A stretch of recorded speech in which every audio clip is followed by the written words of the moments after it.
Allez, donc bonjour à tous, donc nouvelle vidéo, cette fois comment avoir une tablette tactile avec votre design JDOM. Donc j'avais un écran qui traînait branché à un Raspberry comme je vous l'ai dit dans la précédente vidéo sur le Hyperion et Ambilight. Et donc j'ai réutilisé cet écran qui est un écran 7 ou 8 pouces je crois. 7 pouces qui est une définition de 1024 par 600, donc c'est pas non plus... mais bon, c'était juste pour le réutiliser. Donc je vous montre cet écran, donc c'est un Wavechar 7 pouces 1024 par 600. Donc voilà, vous avez un petit emballage, donc tout ça ça s'enlève, hein. Un emballage plastique noir ou blanc, je sais plus, j'ai jamais déballé. Avec derrière donc un bouton on/off, une prise USB et une prise HDMI. Le tout est fourni. Le câble actuellement que j'ai, c'est pas le câble d'origine. Je sais plus où est le câble d'origine, donc faites attention, utilisez bien le câble d'origine par rapport au tactile. Donc voilà, le but, on démarre. Le but, ça va être d'arriver à ce résultat-là. Donc on démarre le Raspberry. Normalement, vous inquiétez pas, au premier démarrage, vous n'aurez pas cet affichage-là. Vous aurez un écran blanc avec plein de stries noirs et blancs. Donc c'est normal, on va voir après comment le configurer. Donc je suis parti d'une Raspbian version 10, donc la dernière, Buster. Ça marche très bien, hein. Donc voilà, hop, et là vous allez voir, il va lancer automatiquement l'écran sur le design voulu. Et voilà. Donc là, il m'a lancé sur mon design. Voilà, je me suis connecté en 27. Voilà. Donc voilà, ça c'est le résultat final. Maintenant, donc pour faire simple, vous allez installer donc sur un Raspberry une version Raspbian 10. Ça marche aussi sur les anciennes versions, un 9. Après c'est peut-être la commande finale qui sera adaptée. L'écran, quoi vous dire sur l'écran? L'écran, c'est un écran donc Waveshare comme je vous ai dit, 7 pouces. Alors moi je crois que c'est un faux, c'est une copie, mais bon j'ai dû le payer 40 euros grand max. Il y a un bout de temps, je pourrais pas vous dire, mais voilà, je vais peut-être même payer 30 euros, je sais plus. Voilà, donc on va utiliser ce tuto là pour configurer l'écran et puis le tuto de Lunarock pour faire la tablette tactile. Donc voilà, c'est les deux tutos dans lesquels je me suis inspiré. Ok, donc maintenant, une fois que vous avez installé donc Raspbian, pour installer Raspbian, je vous fais un petit récap vite fait.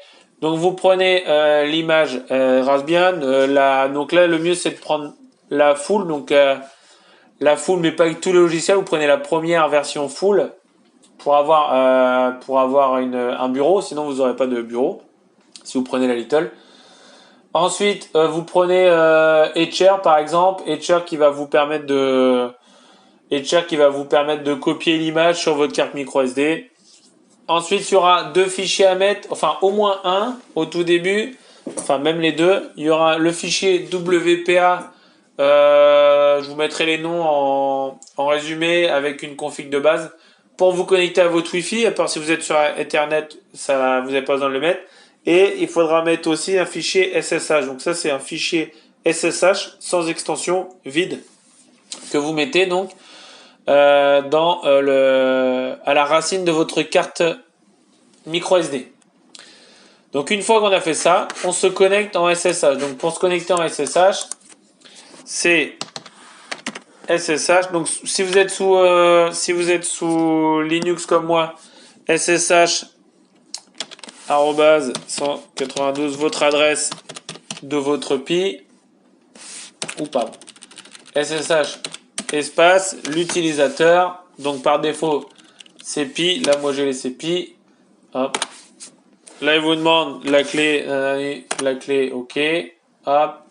Voilà, elle a été ajoutée. Maintenant le password par défaut c'est Raspberry. Chez moi forcément c'est plus Raspberry. Sinon c'est Raspberry et voilà. Une fois que vous êtes connecté là, on est bon. On va pouvoir passer à l'installation de l'écran. Donc l'écran, comme je vous disais, il va falloir le configurer. Donc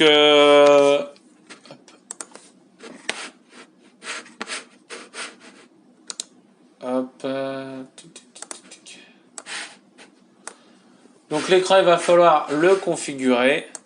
Pourquoi? Parce que par défaut, le Raspberry il va sur d'autres écrans, mais lui, il n'est pas de suite intégré. Donc ce qu'on va faire, c'est qu'on va éditer un fichier qui s'appelle... Hop, attendez, je retourne sur mon tuto. Qui s'appelle config.txt. Donc ce fichier il est situé dans boot. Donc là où vous avez mis votre... Vous pouvez même le faire en live hein, sur votre carte SD hein, si vous voulez. Hein, si vous voulez le configurer direct, si vous voulez pas passer par un autre écran. Hop. Donc votre fichier, il s'appelle, dans boot, il est config.txt. Donc là, vous prenez sudo nano boot config.txt. Donc sudo, c'est pour la commande administrateur. Nano, c'est un éditeur de texte. Et voilà. Donc vous descendez tout en bas, vous laissez tout par défaut et vous rajoutez ces informations ici que je vous mettrai en lien. Donc max USB current égale 1, HDMI groupe 2, HDMI mode 87. Ça c'est votre résolution d'écran, donc ça peut être adapté en fonction des écrans. Si vous n'avez pas le même WebShark moi, vous pouvez mettre. Hein. Tac tac tac et voilà, tout le reste est bon. Ensuite vous faites CTRL X pour sortir, hop, vous rebootez, sudo reboot et normalement vous devez avoir donc votre écran qui va s'afficher correctement. Donc là dans ce cas là c'est bien, on a l'écran, par contre on n'aura pas le tactile encore. Donc vous aurez avec Raspbian 10 vous aurez un tactile mais il est pas assez, il est un peu voilà, il est un peu limite, il a du mal à pas se déplacer quand on clique, ça a du mal à prendre en compte. Donc il faut installer le tactile qui va bien. Donc pour ça, on est toujours donc sur le même tuto. Hop. Une fois qu'on est reconnecté, hop, donc là moi forcément il se connecte de suite au truc. Hein. Donc une fois qu'on est reconnecté, on va dans modifier, on va installer pardon un nouveau logiciel donc pour le tactile. Donc c'est cette commande là. Il va falloir que je me reconnecte, il ne va pas vouloir. Hop. Donc je me reconnecte.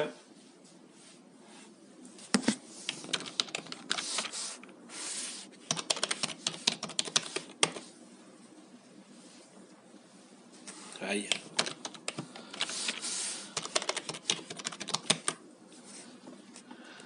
Donc une fois, il va falloir lancer donc sudo apt-get install xserver xorg input machin. Donc ça, je vous le mettrai pareil en copie. Hop, tout ça, ça va installer tout ce qu'il nous faut.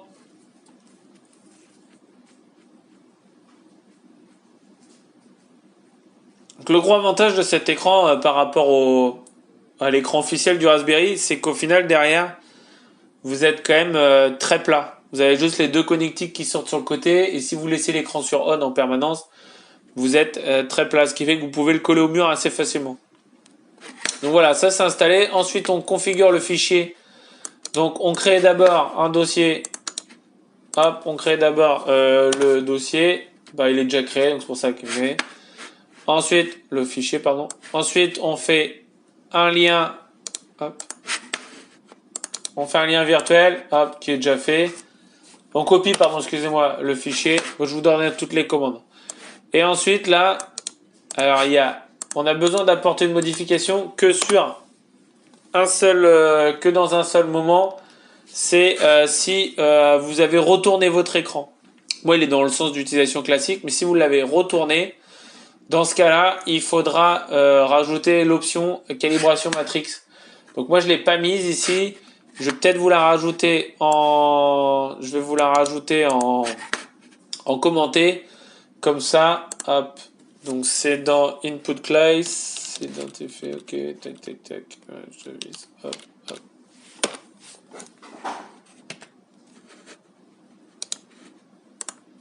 Ok, donc là, vous voyez, je l'ai commenté. Sinon, il faudra juste rajouter cette machine. Voulez-vous modifier? Oui. On laisse le nom du fichier, voilà.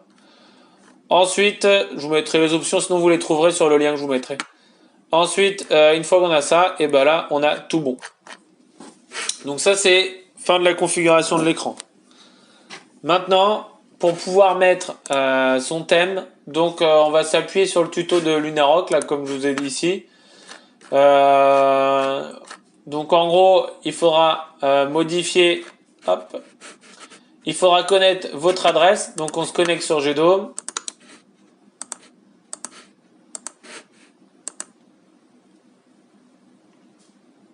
Une fois connecté sur GDOM, vous allez dans Accueil, Design, vous allez sur votre design général, hop, c'est celui qu'on va afficher.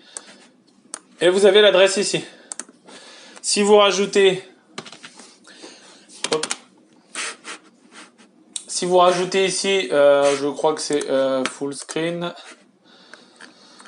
Je regarde juste comment, voilà. Si vous rajoutez ici, hop, full screen.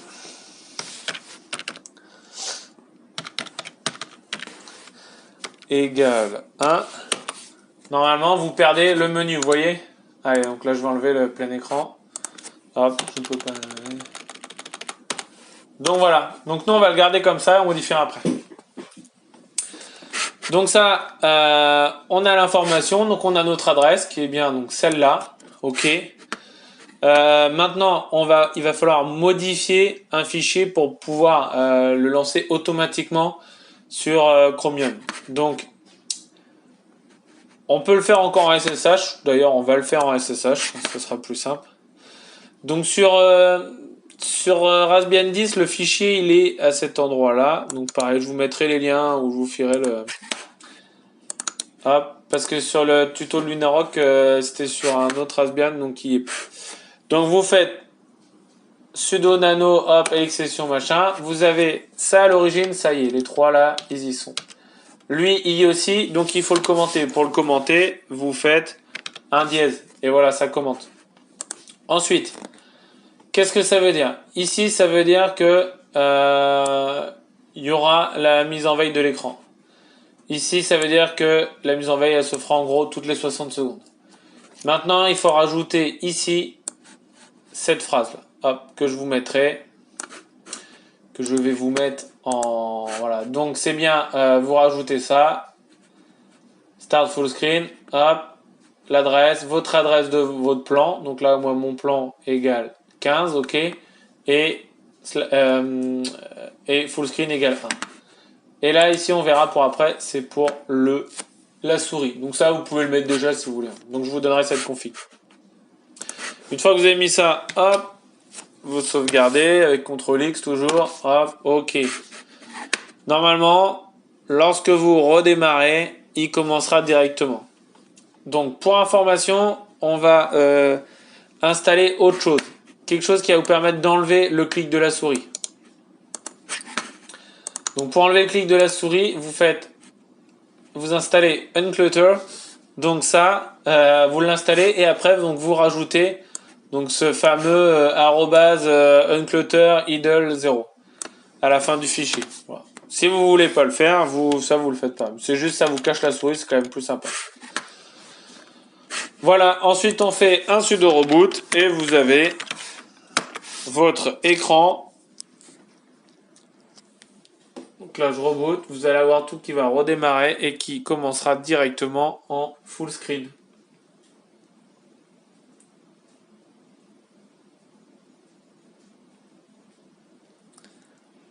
Donc là ça démarre, hop.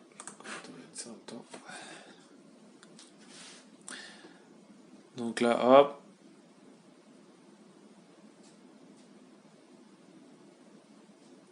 Vous avez le lancement.